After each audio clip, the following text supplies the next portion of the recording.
కల్వకుంట్ల చంద్రశేఖరరావు గారి అమ్మాయి, మాజీ ముఖ్యమంత్రి కల్వకుంట్ల చంద్రశేఖరరావు గారి అమ్మాయి కల్వకుంట్ల కవిత ఆ మధ్యకాలంలో ఏదైతే ఢిల్లీ లిక్కర్ స్కామ్లో ఈడీ నోటీస్ ఎదుర్కొంది. తెలివిగా సాయంత్రం పూట్ల 6 దాటాక ఈడీ వాళ్ళు విచారించకూడదు మహిళల్ని అన్నటువంటి పాయింట్ని బేస్ చేసుకుని పిటిషన్ వేసింది. రామోజీరావు గారి దగ్గర ఆదర్శంగా తీసుకున్నట్టుంది. రామోజీరావు గారు కనుక ముందు తనకు సంబంధించినటువంటిది మార్గదర్శి చిట్ ఫండ్స్ అనేది నిబంధనల ప్రకారం ఆ జిల్లాలోనే జరుగుతున్నాయా లేదా అన్నటువంటి వ్యవహారాన్ని పక్కన పెట్టేసి అసలు ఆఫీసులోకి పగలపూట రావచ్చా, అసలు చిట్ ఫండ్స్ తనిఖీలు చేయొచ్చా, ఇలాంటి కాన్సెప్టుల మీదన కోర్టులో కేసులు వేస్తా అసలు విషయం మీదన ఆన్సర్ చేయకుండా దాని మీద వాదోపవాదాలు జరగకుండా సాగతీస్తూ వస్తున్నారు.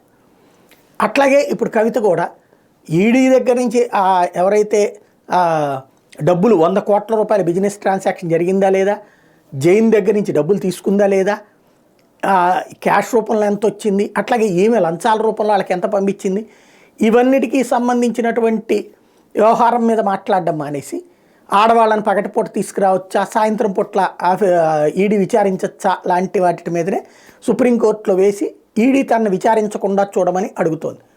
ఇది పదే పదే వాయిదాలు పడుతుంది. ఇప్పుడు ఈ నెల 28 దాకా వాయిదా వేసిన సుప్రీంకోర్టు వేలాయం త్రివేదికి సంబంధించినటువంటి బెంచ్లోనే.